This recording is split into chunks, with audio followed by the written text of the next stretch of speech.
Bismillahirrahmanirrahim. Assalamualaikum warahmatullahi wabarakatuh. Salam sejahtera untuk kita semua. Alhamdulillah, puji dan syukur kami panjatkan kehadirat Allah Subhanahu wa taala karena atas izinnya jualah kami dari kelompok pertama dapat menyelesaikan tugas ini dan memaparkannya. Dan tak lupa pula mari kita kirimkan salawat kepada Nabi Muhammad sallallahu alaihi wasallam sebagai nabi terakhir pembawa risalah di muka bumi ini. Dan semoga kita semua menjadi umatnya yang mendapat syafaatnya di hari kemudian kelak, amin. Dan selanjutnya terima kasih juga kami ucapkan kepada Bapak Dr. Sapar SE MSI selaku dosen pengampu mata kuliah metodologi penelitian pada program Magister Manajemen Universitas Muhammadiyah Palopo. Sebelum kita lanjut, baiklah kami perkenalkan dahulu teman-teman pada di kelompok pertama ini. Saya sendiri Rini Amalia, selanjutnya ada Pak Aswar Anwar, ada Ibu Esti Purwaningsih, Ibu Juwita, dan Pak Mustafa. Bapak Ibu yang terhormat, kami dari kelompok pertama mendapat tugas untuk membuat makalah terkait tentang konsep penelitian kuantitatif. Baiklah, pada makalah kami ini kami akan mencoba membahas tentang apa yang dimaksud dengan apa itu pengertian dari penelitian kuantitatif, yang kedua proses penelitian kuantitatif, dan yang ketiga adalah karakteristik penelitian yang baik. Selanjutnya kami serahkan kepada teman untuk memaparkan isi dari makalah kami. Pokok bahasan yang pertama terkait dengan definisi penelitian kuantitatif. Nah, di sini menurut para ahli, yang pertama menurut Creswell tahun 1944 menyatakan bahwa penelitian kuantitatif merupakan pendalaman mengenai masalah yang berlandaskan pada usaha pengujian teori yang telah ada, di mana di dalamnya mencakup variabel, bisa dinilai dengan angka, dan bisa dianalisis dengan statistik untuk menentukan bahwa sebuah generalisasi teori tersebut salah atau benar. Menurut Braiman tahun 2005, aktivitas penelitian kuantitatif ini diawali dari teori, hipotesis, desain penelitian, kemudian menentukan subjek, menghimpun data, pengolahan data, analisis data, dan menarik sebuah kesimpulan. Menurut Kasiran tahun 2008, penelitian kuantitatif diuraikan sebuah aktivitas dalam memperoleh pengetahuan dengan memakai data yang berbentuk angka, di mana data angka tersebut dipakai untuk menganalisis suatu hal yang nantinya dipahami dan diketahui.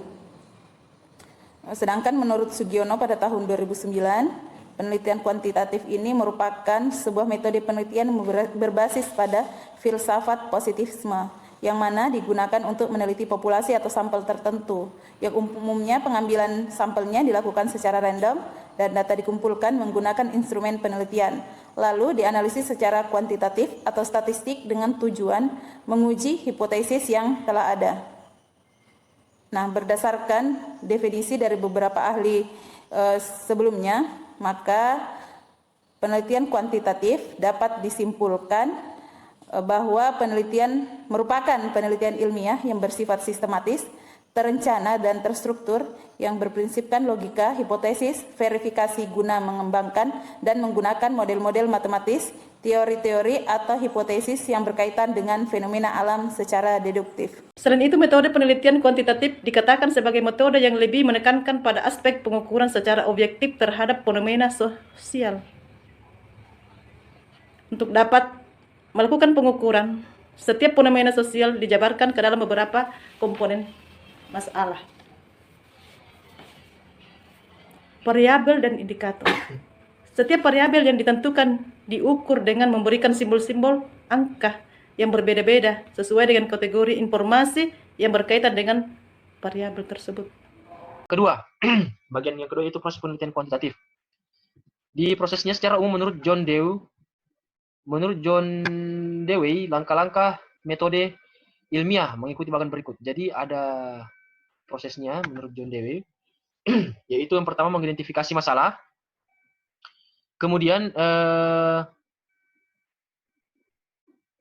yang kedua merumuskan hipotesis, yang ketiga uji hipotesis, yang keempat buat kesimpulan. Jadi dari bagian pertama ini kita menentukan masalah apa yang ingin diteliti. Kemudian setelah itu merumuskan dugaan sementara. merumuskan hipotesis. Jadi kira-kira apa dugaan sementara terhadap masalah tersebut seperti apa? Kira-kira apa yang ingin kita gali dari hal tersebut, dari masalah tersebut. Kemudian kita melakukan uji hipotesis dengan apa namanya? Dengan alat ukur. Dengan alat ukur. Alat ukurnya yaitu itu tadi yang saya katakan ada bisa menggunakan SPSS, aplikasi SPSS, AMOS dan PLS. Kemudian membuat kesimpulan dari hasil uji hipotesis itu apakah benar atau salah. Kemudian menurut Sugiono, ini ada beberapa langkah. Memang secara teknis Sugiono menjelaskan secara rinci ya dibandingkan dengan John Dewey tadi. Yang pertama di sini ada di rumusan masalah. Jadi di rumusan masalah ini menentukan masalah, kemudian ada landasan teori yang relevan dengan rumusan masalah itu, kemudian merumuskan hipotesis. Ya, hipotesis. Yang keempat, pengumpulan data. Nah, di sini tadi pengumpulan data. Di pengumpulan data ini, ini ada terbagi dua prosesnya. Yang pertama yaitu adanya penentuan populasi dan sampel. Yang kedua ada pengembangan instrumen. Ya, instrumen penelitian angket. Nah, setelah dilakukan pengembangan instrumen, ada pengujian instrumen. Jadi pengujian instrumen itu dilakukan uji instrumen, apakah instrumen itu layak atau tidak. Ya. Kemudian ada pengolahan data di bagian analisis data. Setelah itu ditarik kesimpulan dari hasil pengolahan data tersebut. Jadi memang secara umum penelitian kuantitatif itu sistematik, ya, sistematis dan memang berkaitan dengan proses matematik. Yang ketiga, bagaimana karakteristik penelitian yang baik. Jadi ada 8 karakteristik penelitian yang baik. Yang pertama yaitu adanya tujuan. Jadi penelitian itu harus mempunyai tujuan yang jelas dan dimaksudkan untuk memecahkan suatu masalah. Kemudian yang kedua, adanya keseriusan penelitian. Artinya ada ketelitian dan kepastian dalam proses penelitian itu. Kemudian dapat diuji. Suatu penelitian sebaiknya menampilkan hipotesis, ya, yang dapat diuji dengan menggunakan metode statistik. Jadi penelitian yang baik itu dapat diuji dengan metode statistik, baik itu SPSS maupun AMOS atau PLS. Dapat direplikasikan. Artinya hasil uji hipotesis itu merupakan penemuan penelitian yang harus berkali-kali didukung dengan kejadian yang sama. Jadi apa namanya? Dengan kejadian yang sama apabila penelitian itu dilakukan berulang-ulang dalam kondisi yang sama. Direplikasikan.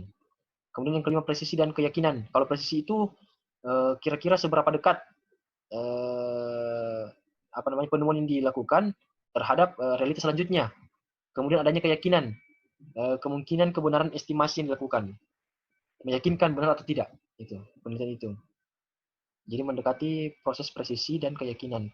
Objektivitas, kesimpulan yang diambil oleh suatu penelitian harus bersifat objektif, artinya bersifat sesuai dengan hal-hal yang terjadi, apa yang menjadi fakta itu yang menjadi kesimpulan dari hal yang diteliti tersebut. Berlaku umum, hasil penelitian yang berlaku umum menunjuk pada cakupan dari ada tidaknya hasil penelitian itu diterapkan dalam berbagai keadaan. Artinya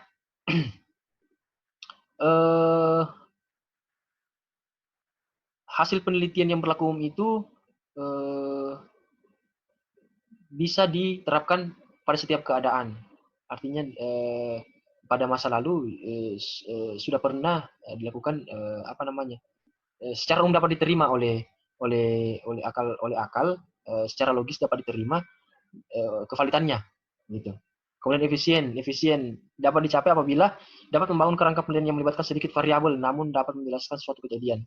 Jadi terkait tentang efisiensi ini, artinya ketika suatu penelitian menetapkan contoh misalnya 2 atau 3 variabel, 3 variabel ini sudah mewakili apa namanya? Mewakili penelitian secara keseluruhan. Artinya dalam artian tidak perlu terlalu luas cakupan penelitian tersebut, yang penting memberikan hasil yang dapat diterima, yang baik, yang benar, dan menjelaskan suatu kejadian secara benar. dari penelitian tersebut. Karena kalau terlalu luas juga cakupannya mungkin bisa jadi tidak valid penelitian tersebut. Karena itu tadi tujuannya menemukan sesuatu yang baru secara benar, sehingga perlu memang masuk kata efisien ini dalam proses penelitian yang baik. Jadi tidak perlu terlalu banyak variabel. Yang penting variabel itu sudah mewakili topik penelitian, sehingga mudah dipahami oleh pembaca.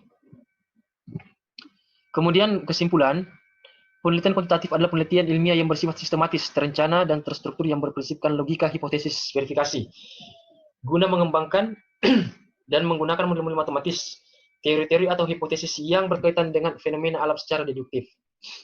Kemudian kesimpulan yang kedua, proses penelitian kuantitatif dimulai dari teori, hipotesis, desain penelitian, memilih subjek, mengumpulkan data, memproses data, menganalisa data, dan menuliskan kesimpulan. Kemudian yang terakhir, penelitian ilmiah mempunyai 8 karakteristik utama. Yang pertama ada tujuan, keseriusan, dapat diuji, dapat direplikasikan, mengandung presisi dan keyakinan, objektif, berlaku umum, dan efisien. Ya, jadi demikian pemaparan kami.